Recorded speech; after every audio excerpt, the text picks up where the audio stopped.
शरद पवार हे राज्यसभेवरती जावे असे सर्व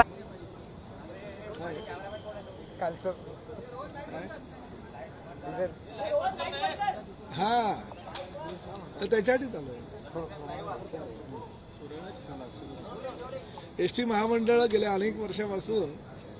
इंडियन ऑइल, हिंदुस्तान पेट्रोलियम आणि भारत पेट्रोलियमच्या माध्यमातून डिझेल खरेदी करत होतं। एसटी महामंडळाचा अध्यक्ष झाल्यानंतर ह्या सगळ्या कंपन्यांशी मी चर्चा केली आणि 2 रुपये 70 पैसे जे आम्हाला सूट देत होती त्या सुटेमध्ये त्यांना वाढ करायच्या सूचना मी त्यांना केल्यानंतर त्यांनी 30 पैशाची वाढ केली आणि 3 रुपये सूट डिझेलमध्ये आम्हाला 1 लिटर मागे ते द्यायला लागले आणि 3,300 कोटी रुपयाचं डिझेल गेल्या अनेक वर्षापासून एसटी महामंडळ ह्या तीनही कंपन्यांच्या माध्यमातून खरेदी करत आहे। आज परिस्थिती अशी आहे की ज्या 12,600च्या आसपास आमच्या बसेस होत्या त्या आता ह्या वर्षामध्ये 20,000च्या आसपास जाणार आहे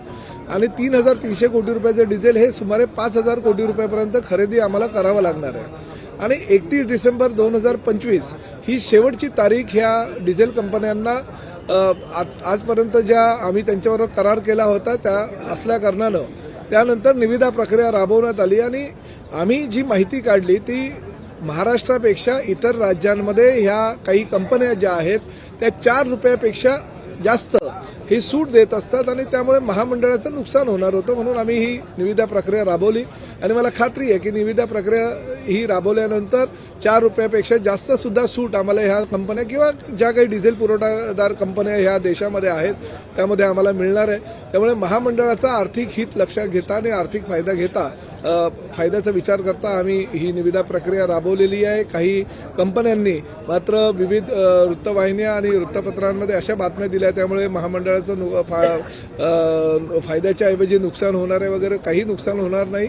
जशी 30 पैशानं आम्हाला सूट दिल्यामुळे आमचं 40 ते 50 कोटी रुपयाचा फायदा झाला त्यामुळे ह्या निविदा प्रक्रियेमध्ये जास्तीत जास्त कॉम्पिटिशन व्हावं आणि महामंडळाला फायदा व्हावा या दृष्टिकोनातून आम्ही ही निविदा प्रक्रिया राबवलेली असल्याकारणानं भविष्यामध्ये सुमारे 150 ते 200 कोटी रुपयाचा आम्हाला फायदा होणार असल्याकारणाने ह्या निविदा प्रक्रिया आम्ही राबवत आहोत। कालच उच्च न्यायालयामध्ये एक कंपनी गेली होती आणि उच्च न्यायालयानं विनंती केली होती की आम्हाला रिलीफ मिळावी म्हणून पण उच्च न्यायालयानं सुद्धा त्यांची जी मागणी होती ती फेटाळून लावली त्यामुळे निविदा प्रक्रिया जी आहे ती आता चालू राहणार आहे। पण जरी एसटी महामंडळाचा याच्या माध्यमातून फायदा होत असला तरी राज्याच्या महसुलाला याचा मोठ्या प्रमाणात तोटा होऊ शकतो जर परराज्यातील कंपनीला काही नाही। बघा परराज्यात आता इंडियन ऑइल काय परराज्यातील आहे का किंवा भारत पेट्रोलियम परराज्यातील आहे का किंवा हिंदुस्तान पेट्रोलियम परत राज्यातील आहेत का ह्या तीनही कंपन्या ह्या मोठ्या कंपन्या देशातल्या आणि केंद्र शासनाच्या संबंधित आहे। यांनी कॉम्पिटिशनमध्ये भाग घ्यावा। जर उत्तर प्रदेशला 4 रुपयापेक्षा जास्त जर डिझेलमध्ये सूट मिळत असेल, मध्य प्रदेशला जास्त सूट मिळत असेल, गुजरातला जास्त सूट मिळत असेल, हरियाणामध्ये आणि बिहारमध्ये जर जास्त सूट मिळत असेल तर महाराष्ट्राला का सूट मिळू नये आणि त्यामुळे महाराष्ट्राची ही एसटी महामंडळ ही म्हणजे खेड्यापाड्यामध्ये गल्ली बोळामध्ये फिरणारी ही एसटी आहे आणि एसटी महामंडळ जर सक्षम करायचं असेल त्याला आर्थिक फायदाचा लाभ जर पोहोचवायचा असेल तर हे असे काही निर्णय घ्यावे लागतील। काही कंपन्यांना हे निर्णय कटू वाटत असतील त्यामुळे त्यांनी अशा प्रकारच्या बातम्या पेरायला सुरुवात केली परंतु मी निक्षून तुम्हाला सांगतो की येणाऱ्या ह्या ज्या कॉम्पिटिशन आहे त्यामध्ये अनेक कंपन्या सहभागी होतील आणि एसटी महामंडळाला सुमारे 150 ते 200 कोटी रुपयाचा फायदा हा दर वर्षाला होणार आहे। सर्वात कमी निविदा असलेली कुठली कंपनी आहे जेणेकरून आपण त्यांना कुठल्या राज्यात नाही बघा आता माझं असं म्हणणं आहे की 5 देशामध्ये अनेक डिझेल कंपन्या आहेत आणि त्यामध्ये ह्या प्रमुख कंपन्या आहेत। या तीनही केंद्र शासनाच्या संबंधित कंपन्या असल्याकारणाने जर 3 रुपये ते सूट देत असतील आपल्या महाराष्ट्राला आणि दुसऱ्या राज्यामध्ये जर 4 रुपये सूट देत असेल तर त्यांनी कॉम्पिटिशनमध्ये सहभागी व्हावं आणि आपल्याला तेवढी सूट द्यावी। विरोधक टीका करतात की गुजरातच्या कंपनीला कारण गुजरात सर्वात जास्त म्हणजे मला कल्पना नाही विरोधकांची गुजरातची ही कुठली कंपनी मला माहित नाही। इंडियन ऑइल काय गुजरातची कंपनी आहे का, हिंदुस्तान पेट्रोलियम गुजरातची आहे का, भारत पेट्रोलियम गुजरातची आहे का, नायरा गुजरातची आहे का, रिलायन्स त्यामध्ये सहभागी होणार असलेली कंपनी ती गुजरातची आहे का, त्यांनी सांगा मला की कुठली गुजरातची कंपनी आहे। हवा तर गुजरातची कंपनी कुठली असेल त्यांनी जर दाखवलं तर आपण त्यावर विचार करू। हापकीमध्ये ज्या अधिकाऱ्यांनी भ्रष्टाचार केला होता त्या अधिकाऱ्यांवरती कारवाई करा अशा पद्धतीचे निर्देश नरहरी झिरवळ यांनी पत्राच्या माध्यमातून दिले होते मात्र त्यांच्या पत्राला कुठचीही किंमत नाही, कोणावरही कारवाई झाली नाही अशा पद्धतीचा सवाल विजय कुंभार यांनी केलेला आहे। नहीं मला त्या विषयावर सर इलेक्ट्रिक व्हीकल की जो पॉलिसी है उसको लेकर के काफ़ी क्रिटिसिज्म किया जा रहा है इंडस्ट्री लीडर्स द्वारा। कहा जा रहा है कि जो सब्सिडी का ड्यू है वो महाराष्ट्र सरकार के द्वारा भरा नहीं गया, काफ़ी ड्यूज पेंडिंग है और एक तरीके से ये पॉलिसी का फेलियर है। नहीं देखिए पिछले साल अर्थसंकल्पीय अधिवेशन में हमने इलेक्ट्रिक व्हीकल के लिए बहुत सारी छूट दी थी, क्योंकि हम चाहते हैं कि पर्यावरण पूरक व्हीकल ये महाराष्ट्र में आनी चाहिए। और हमारे मुख्यमंत्री आदरणीय देवेंद्र जी फडणवीस का ये सपना है कि ज़्यादा से ज़्यादा इलेक्ट्रिक व्हीकल रास्ते पे आए और आगे के 10 सालों के अंदर पूरा का पूरा महाराष्ट्र ये इलेक्ट्रिक व्हीकल से ही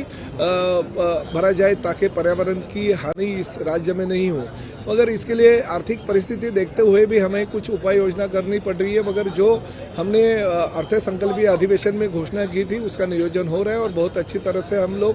वो जमीन पे भी लेके आएंगे, ताकि भविष्य में ज़्यादा से ज़्यादा इलेक्ट्रिक व्हीकल इस राज्य में आ जाए। पेंडिंग ड्यूज कब तक नहीं हो गई, पेंडिंग ड्यूज जो भी है जल्दी से जल्दी कंप्लीट कर देंगे, क्योंकि आखिर निर्णय शासन ने लिया तो शासन को बंधनकारक होता है हर पेंडिंग ड्यूज देने का। देखिए, मैं एसटी महामंडल का अध्यक्ष होने के नाते जब भी पहली बार मीटिंग ली 2 रुपये 70 पैसे की छूट अभी तक मिल रही थी, तो उसमें बढ़ावा होकर 30 पैसा मिला, तो उसकी वजह से 40 से 50 करोड़ रुपए का फायदा हो रहा है। अगर अलग अलग राज्यों में, जैसे मध्य प्रदेश में, जैसे बिहार में, जैसे गुजरात में, जैसे उत्तर प्रदेश में, तो 4 रुपये से ज्यादा छूट की जाती है। उसी तरह से अगर छूट कंपटीशन के माध्यम से ये डीजल कंपनियों ने हमारे पास दे दी, तो निश्चित रूप से 150 से 200 करोड़ रुपए का फायदा एसटी महामंडल का होगा। जो एसटी महामंडल उस तरह से थोड़े तरीके से अगर हमारी ये सब चीजें अगर जमती जाएगी तो हम लोग सक्षम हो जाएंगे।